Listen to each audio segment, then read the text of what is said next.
What's up, everybody? Welcome back to another episode of Christ in Capital, the show that wants to encourage you to love God, love neighbor, and build something. I'm the host, Dustin Johnson. Nathan is back with us, and he is now a published author. How does it feel, Nathan?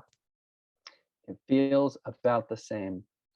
A lot of published authors would probably say the same thing, that you think that there's going to be this like big high and you'll feel like you finally accomplished something in your life. But then there's always like something more to compare it to. So, I'd published articles in various journals and things. And but then it's like, yeah, but you haven't, published something in a book. Well, now, I've published something in a book, but then it's like, yeah, but you haven't written a whole book, like published a whole book. So, then I'll publish a whole book sometime, maybe, and then it'll be like, yeah, but was it with like one of the big publishers or just like a small publisher, and you can always do the thing. Everyone has that. Which I mean, I've thought about that too. Like everyone, when you've reached a goal, that goal always becomes like that wasn't really that. I mean, look at that guy over there. Yeah, that's right.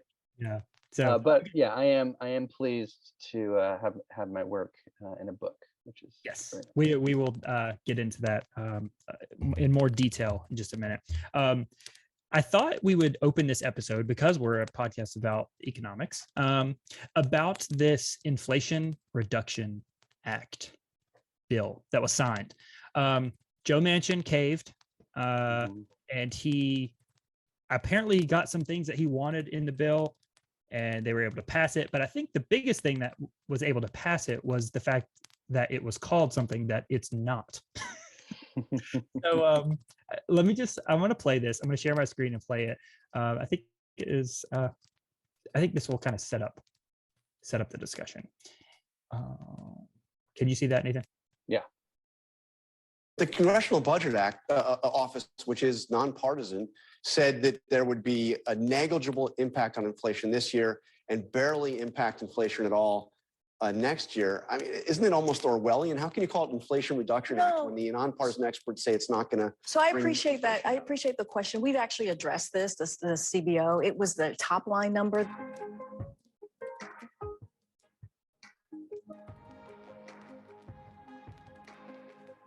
No, it doesn't live up to its name. Let's be real. And this is CNN. They called it the Inflation Reduction Act as a marketing device, in part to lock down the vote of Joe Manchin. If you passed a bill called the Fill Every Pothole Act, I mean, voters should expect you to fill every pothole. I mean, so should voters measure the success of this bill on how much you reduce inflation in the next couple of years. I know a lot of people who look at this bill and say, Fox News. You know what? It's a climate bill, or it's a tax bill, or it's all sorts of things, but maybe not an inflation reduction bill. I mean, it's called the Inflation Reduction Act, but the Congressional Budget Office says the bill is not going to do much to lower inflation this year or even next. The CBO says it will Still have a CNN. negligible at best impact on inflation. I get why names of bills are often political, but specifically, how will this actually help people right now deal with 8.5% inflation? Democrats probably got this bill passed because in part they called it MSNBC. the Inflation Reduction Act. Is that just a marketing tool, or will it have an impact on prices coming down? Completely marketing tool. And a name is just a name, but there are definitely a lot of other names you could have named this bill. You could have named this thing a lot of other things, but you called it the Inflation Reduction Act. All right. So Nathan, we could talk until we're blue in the face about the pros and cons of the different bullet points in here, or in the act. They have certain things about taxes, 50% corporate minimum tax. You've got a 1% tax on stock buybacks, which makes sense for a communist-leaning country that you don't want, things privately held. A whole bunch of money to the IRS. Got healthcare stuff in here. A lot of stuff, energy, environmental. That sort of thing. And then for inflation, nothing. But it's called the Inflation Reduction Act. So, I mean, okay, so what do you think is going on here? Do you think they did this on purpose? Like, what's going through your head? Yeah, I mean, what's going through my head, which I think is, we see even in that video, the video that you showed, is that clearly inflation is on everybody's minds. Doesn't Mhm. matter what political party you're involved in, you're being affected by the radical inflation in this country. And so that's what they want Congress to be working on. They want Congress to be working on figuring out how to fix this inflation. Well, for whatever reason, maybe Congress doesn't actually have any good ideas about how to fix inflation, or the ways of actually fixing inflation are not going to be politically expedient, or there's too much infighting between Republicans and Democrats, whatever. Clearly, they're not actually interested in doing anything about inflation, but they know that since that's what the voters want them to be working on, well, then we'll pass other things that the majority party is interested in passing, but we'll just call it the name that our constituents are, the topic that they're concerned about. And so it really is kind of it's a total smokescreen. At least that's what it seems like. Yeah. And I think it's, You got the American Rescue Plan. You had No Child Left Behind. You had, Right. all of these things. Like it seems like the line between politician and marketer is like very thin. There's a very blurred line. well, Yeah. and we've all talked about this ad nauseum, that the way that our reelection process works is that because the term limits are so short, particularly in the House, but even to a lesser extent in the Senate, but particularly in the House, politicians always have to be thinking about reelection all the time. Yeah. And then, given our two-party system, they also have to be thinking about the party's reelection in a sense. So even if it's not your reelection year, there is a large contingent of your party every year, every 2 years, that's going to come up for reelection. So you have to be thinking along party lines. And so because of that, it's always going to be reelection that drives the activities of Congress. And a lot of times that means it keeps them from getting things done. That's why we get gridlock. But if they are going to get something done, they're going to have to market themselves to their constituents to make sure that it's something that will get them reelected. And you can guarantee that a lot of people are just going to hear, Congress passed this inflation bill to reduce inflation. Great, they're trying to reduce inflation, and they won't know anything about what's in it. Yeah, and that takes a overwhelmingly interested and educated populace. Like you have to be. Yeah, there's a segue there somewhere, but we'll get it. We'll get into that in just a minute. Can I just say though, kudos to the media. I mean, I think we all are pretty annoyed at the state of our news media these days, but it seems like pretty much across the board in every major news, whether it's left-leaning or right-leaning, they've been pointing out, at least since the bill was passed, that this is ridiculous. Or at least questioning, at least like saying, at least questioning it. Yeah. I'm thankful for that as well. But yeah, I talking about this whole being locked into the whole election cycle and having your focus on that really clogs things up, I guess is the right word. I've heard someone pitch the idea of one term, 6 years for every president, and I guess you'd have to talk about how that works out with the Senate and the House. But if you only had one and you didn't have to worry about re-election, wouldn't that free up 6 years of actual devotion to a specific thing? I don't know. I'll have to toss that around and kind of think about it. Yeah, I mean, there are pros and cons, because I think one of the thoughts is, well, if you have to worry about re-election, then you're actually accountable to your constituents. Mhm. The idea being that accountability to the voters will cause you to act in the voters' interest.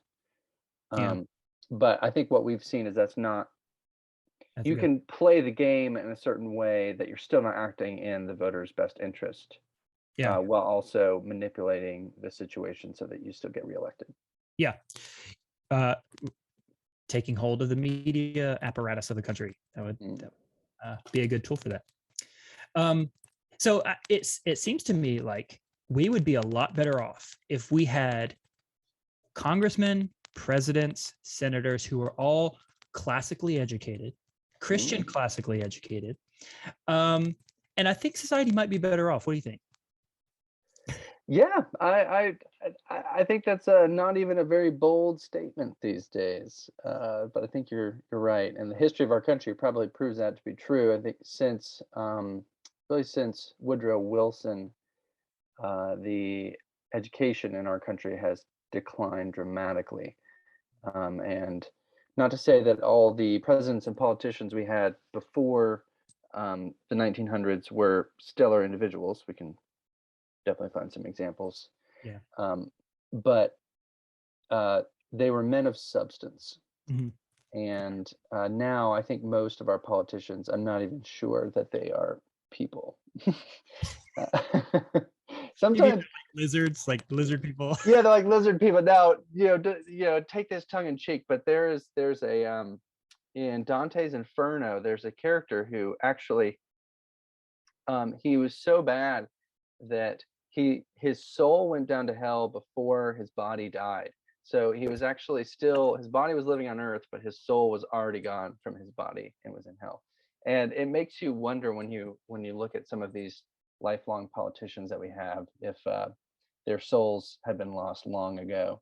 Yeah. Yeah, we won't go down that road right now. Maybe in a different episode. So you just wrote a book. Well, you just contributed to a book about reforming classical education. Here, got a book right here for anyone who wants to get it. Reforming classical education. Nathan wrote a chapter in here, and I've read through. I didn't read the whole thing. I read all the way up to your chapter, and I didn't realize how much of a backstory, how involved the discussion around classical education is and how deep it goes. It's not just this, do you want to study broad or do you want to study focused? Like it's not just that, although that is a component of it. So just to kind of dive into this, what was this book project about? What is the Davenant Institute, which is who I guess published the book? What is that? Can you explain that? Yeah, sure. So the Davenant Institute is it's a Protestant Christian academic nonprofit organization that specifically focuses on they call ressourcement. And ressourcement is basically going ad fontes, going back to the sources. So looking at classical reformed theological texts, philosophical texts, and kind of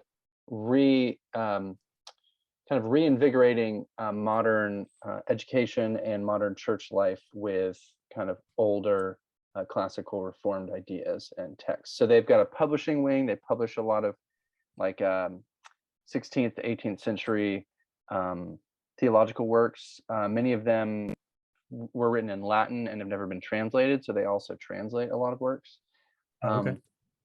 And then they've got a academic journal.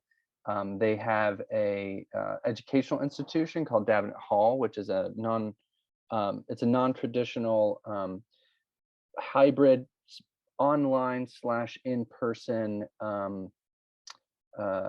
M.Lit degree, so a Master of Letters that focuses on theology. So kind of maybe even to prepare you for seminary or in replacement of seminary, or if you're just really interested in more robust classical Protestant theological education. So they've got Davenant Hall, and then they do conferences too, academic conferences. And the book that we published on reimagining classical education or reforming classical education was part of a summer conference called the Summer Convivium last year. In 2021. Did they just ask professors or teachers from why am I blanking? Well, so actually, there's New College. Yeah. College, yes. Oh New College Franklin. Yeah. Well, actually what happened was they sent out a call for papers, which is what typically academic conferences will do. And so people from around the country submitted abstracts, and then a certain contingent of people who had submitted abstracts were accepted to present at the conference. And it just so happened that 3 professors from New College Franklin, where I work, including me, got to present papers. And then those papers were good enough to merit putting all of them together in a book. Okay. So was your paper specifically about the topic that you? Well, I guess Yeah. was the Mhm. paper what the chapter that's in there? Pretty much, yeah. I mean, there's always an editing that goes on when you have to put something into a book, but yeah, for the most part. Okay.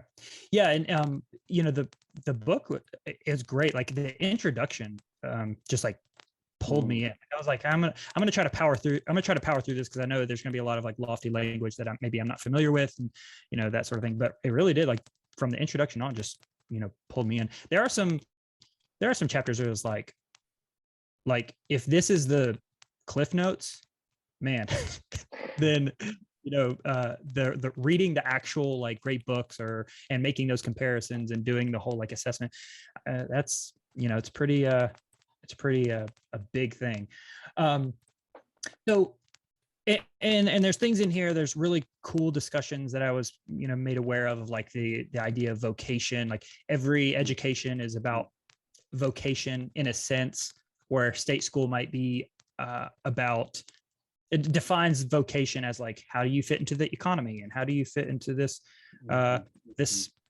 part of society, whereas classical Christian may kind of broaden the term of vocation and say, no, your vocation is your service to your neighbor, which kind of warrants a more holistic view of the world and being good in a broader sense and that sort of thing. Another thing that really stuck out to me was the idea that education technically has to be indoctrination. Maybe that's not the best word, but there is a sense in which all education is immoral, in a sense. Like the goal of the education is a moral end. And I think a lot of our society right now, especially disgruntled parents, are seeing that you can't just make education about skills per se. There really is an ultimate end. So there's lots of really cool discussions in this book, but your focus was on this idea of the quadrivium. Can you explain what is the trivium and the quadrivium? And I know there's a huge backstory to this, but can you just boil it down into some bullet points? Yeah, also I'll really synthesize this. So this is the trivium and quadrivium form the 7 liberal arts. And these were kind of, these 7 disciplines of education were around in the ancient Greek and Roman world, but they were really made the focus of education in the Middle Ages. And so the idea behind it is that essentially knowledge is acquired through 2 primary mediums, word and number, and the universe is ordered according to those, word and number. From a Christian perspective, you could say God speaks through 2 books, the book of nature and the book of scripture. The book of nature. Yeah, we're gonna talk about that in future episodes. Great. Just FYI. Excellent. We should.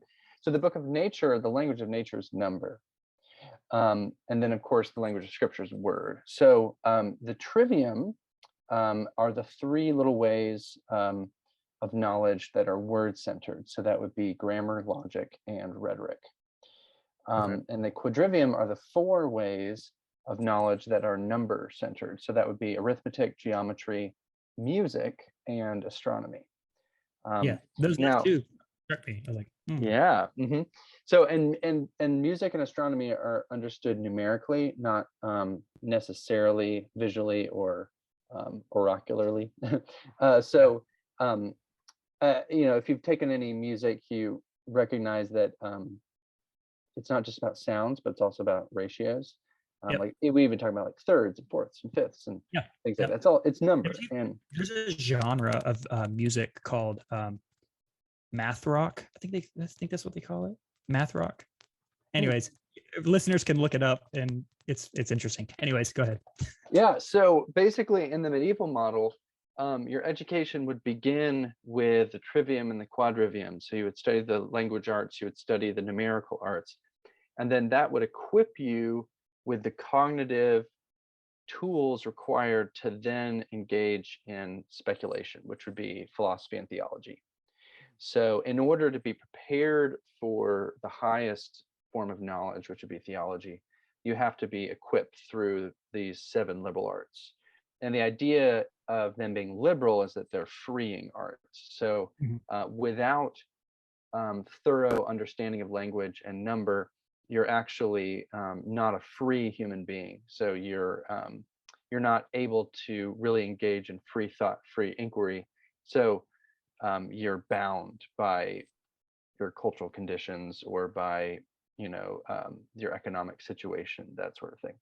And just to quickly contrast this with, say, the modern notion, a lot of people have talked about how modern man isn't Homo sapiens anymore. He's Homo economicus, or Homo faber.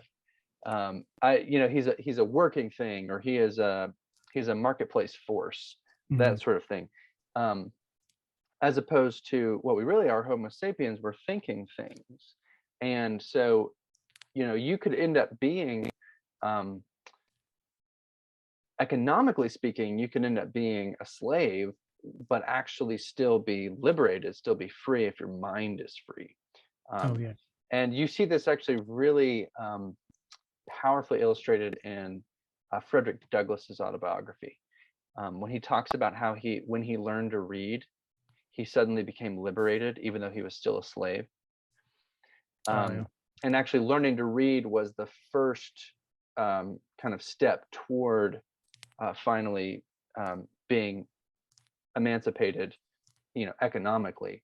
But it was actually the intellectual freedom that he gained through learning to read that was the starting point of true freedom. So that's kind of if you're strictly speaking what classical education is, it's rooted in those 7 liberal arts.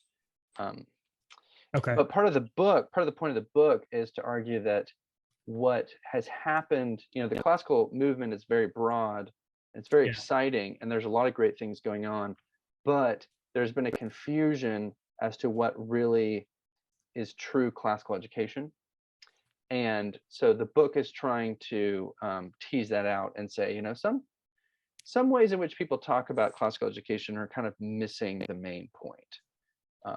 And we found that the quadrivium, particularly those 4 number arts, have been kind of lost and just replaced by kind of modern notions of math, which is very, it's not, strictly speaking, it's not based on forming the mind to understand the patterns of the universe, but it's on utility, basically. Learning how you can manipulate number for utilitarian purposes. That was we did a very high level version of that when we had our talk with Brian Phillips in our episode about education. But the book really dug down into like the depths, or at least for me, it was a lot deeper than I'm privy to. So I wanted to read this. This is part of your conclusion, just so people get an understanding of what you're after with this book. That was fascinating. At its heart, the Quadrivium is an investigative study that serves those who wish to know God, love God, and imitate God by means of the things that he has made. As philosophers and theologians of the past wrestled with the means by which we can know things and be virtuous, they constantly return to the Quadrivium as one essential means of doing this.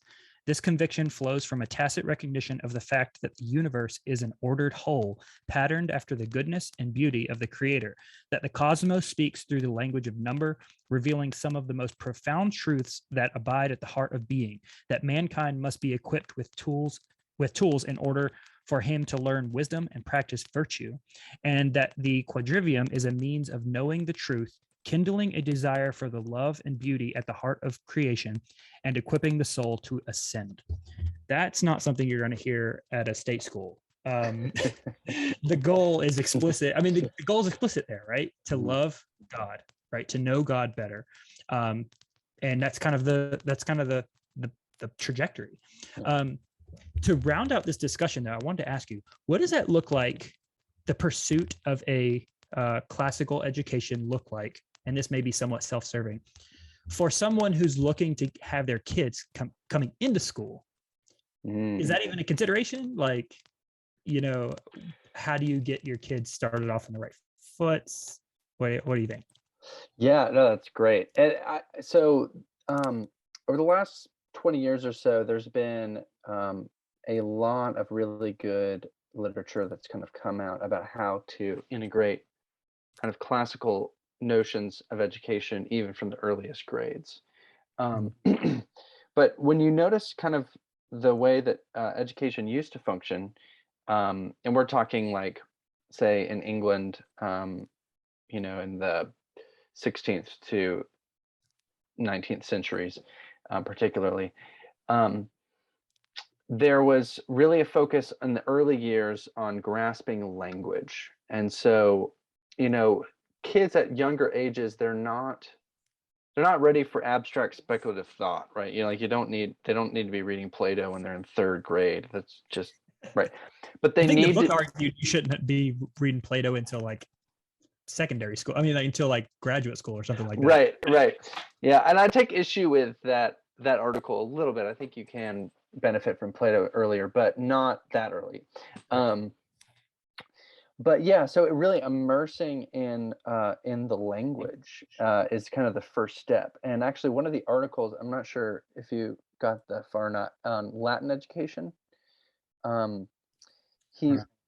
This is Michael Lynch. He makes this point, I think, pretty well. He says that education used to focus on learning Latin, and that was because Latin was the main language that the great works were written in. And so they learned Latin from the earliest ages so that they could read the great texts. Well, nowadays, you know, learning Latin's fine, but English is really the language you need to know in order to be exposed to most things being written, and most things are in translation now. And so even though, you know, an ardent classicist will say, no, like from the earliest ages, your kids still need to be learning Greek and Latin, that kind of is a secondary consideration. The main thing is for them to be learning English really well, so that as they become equipped with a knowledge of language, then they can move to what language does, which is logic, and then how to use language effectively, which would be rhetoric. And then once they're, once they actually pretty early on, they can start playing with number, which really is what arithmetic's about, is playing with number. Trying to figure out, like, numbers do funky things. And so even from early ages, you can start to experiment with the weird properties of number. You know, even numbers do different things than odd numbers, and prime numbers, those are really strange, and those do even different things. And even through basic addition or division, multiplication, kids can start learning the funny properties about number, which is arithmetic. And then they can, in the later grades, get into something like Euclidean geometry, which I think by 7th or 8th grade, you can do Euclidean geometry. And then you can understand the kind of the bedrock of magnitude and number and space. And so, you know, we're so focused on, from the earliest ages, plugging our students' minds with facts. They'll pick up the facts. It used to be that the facts in the early grades, the facts were secondary to just learning language and number. And as you learn to read, what you're reading will obviously increase your knowledge. But, you know, as we've seen, so many kids now are even graduating high school, and they don't really have, they're not really adept at the language, and they might know some facts and they know how to look some things up on Google. But what we really need to do is be immersing our young children just in the language itself and in number, and having them kind of explore and get captivated by the wonder of it all. Yeah, that's I think from what little introduction I have to like classical education, it seems like a lot of focus is on reading. Yeah, lots and lots of reading books, and then you can get to a discussion about the great books, which we've kind of touched on, in the past. Just you gave us a brief definition of what is a great book, and this book that you guys wrote kind of dives into that. But yeah, there's a lot more for me to learn. Everyone go get this book, read it, especially for parents like me who are thinking about their kids' education in the future. I think starting out early is always a good thing. Okay, so Nathan, we're gonna do a Bible bits. We haven't done that in a long time. Yeah, so I'm just gonna dive in. Maybe the theme music. Dun, dun, dun, dun, dun, dun, dun, dun. Bible bits. Woo. Banner. All right. Transition. Okay. The Ancient of Days. A weird little moniker or name, I guess, for God in the scriptures. We have lots of names for God in the scripture. You've got the whole like Jehovah list of names. You've got Mighty God, El Gabor, as Isaiah says. You've got calls Jesus the Rock of Ages. Lots of different names for God, but this one has always stood out to me as like, why, like, what is this Ancient of Days? Like, is there a backstory behind that? Do you know what's the origin of it? Obviously, I think it's a pretty clear that it's pointing to God, right? Especially in Daniel 7, and then also in, I think, Revelation as well. What is that? What is it? What is the Ancient of Days? Well, I don't fully know. Okay. But what I do know is that in the context of Daniel 7, you're actually getting a vision of Jesus's ascension into heaven, sitting at the right hand of God and being given all the thrones and dominions of all the earth. So so Daniel is getting a vision of the future after the incarnation, when the Son of Man is given thrones and dominions and powers by the Ancient of Days. So that indicates that the Ancient of Days is most likely talking about the Father of the Trinity. It's talking about the Father. And it's a representation of him specifically as King of all creation. So he's sitting on a throne. He is the King of all creation.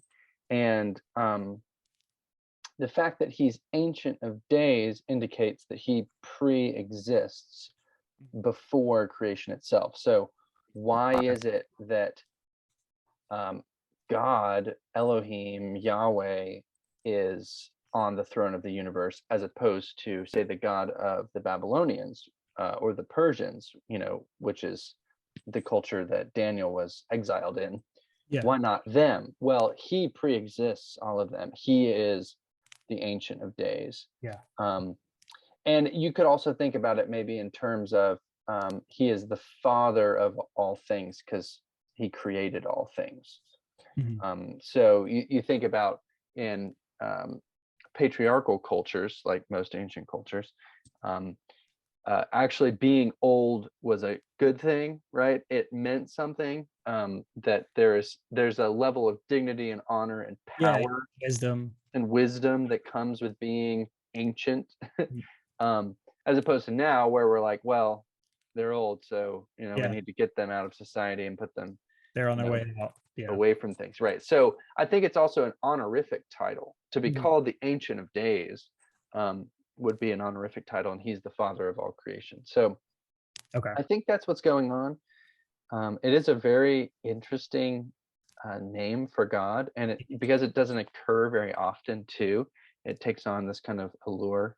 I wonder if you see that phrase in other, like, we dance around this topic a lot, but the whole like ancient Near East and other literature of the time, wonder if you'd see that in there as well, because we know, and I think you and I are on the same page that Genesis, at least parts of it, are like a polemic kind of thing. And so there's a sense in which it's taking narratives of, I'm going to be careful here, taking narratives from other cultures and saying, no, this is actually how it, like, there's this kind of like war component, this battling worldview kind of thing. So I'd be interested to see if there was any comparison there, or any sort of like connection to other literature. That'd be an interesting project, I guess. Yeah. Yeah. I think that's a great question. And, my instinct would say that there probably is something polemical going on. But I don't know the ancient Near Eastern literature enough to know if there's any other gods of the nations that are specifically called like Ancient of Days or the Ancient One or something like that. Yeah. To see if it's playing off of that. One additional thing that listeners might wonder is, how is it that God is described in human characteristics? Like, it's like he's basically described as like an old man with a white beard sitting on a throne sort of thing. Yeah. And it's kind of like, well, wait a second, God doesn't have a body. Yeah. So this goes into essentially what theologians call like divine phantasms. Yeah. So it's not that God, in this vision, God's suddenly like taken on human flesh or something. This is not like the incarnation.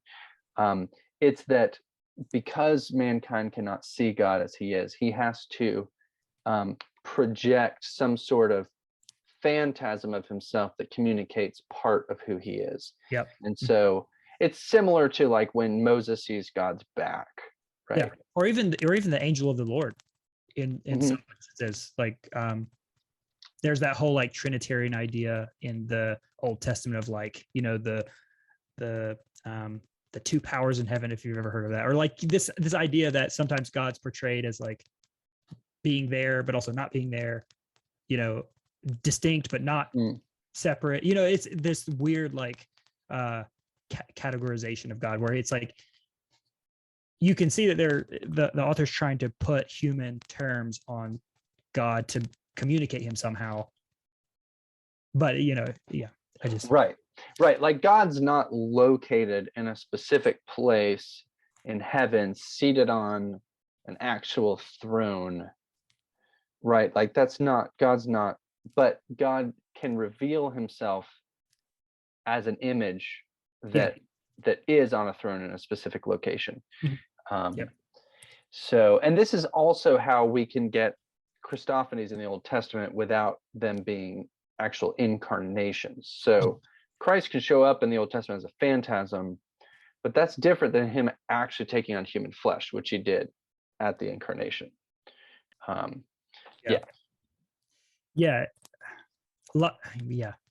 think one of the biggest changes that has happened to me, or one of the biggest kind of reformations in my thinking in the past, couple of years, has been viewing the scriptures, or like reading them with this idea that there are intentional themes and motifs that are meant to communicate something that is not necessarily like explicitly stated in the text.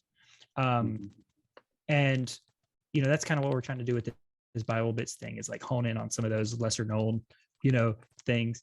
And I know we've mentioned naming and the importance of naming in the past, like with Mordecai, and lots of other names, Jonah. I thought that was a good one we could tackle. Absolutely. And the next one, maybe we'll talk about clouds, the cloud writer. I think that's a cool one, but we'll talk about. That.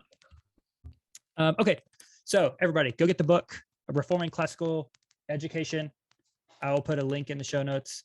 If you have any questions, email Nathan, or I guess any of his other cohorts there in the book. Go over to Good Fight Outfitters, check it out, buy a shirt, tell a friend, share the website on social media, whatever you want to do. And until next time, go love God, love neighbor, build something. Talk to you later.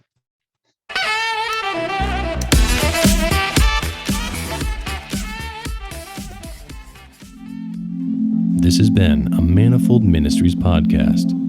For more content, visit us at manifoldministries.com.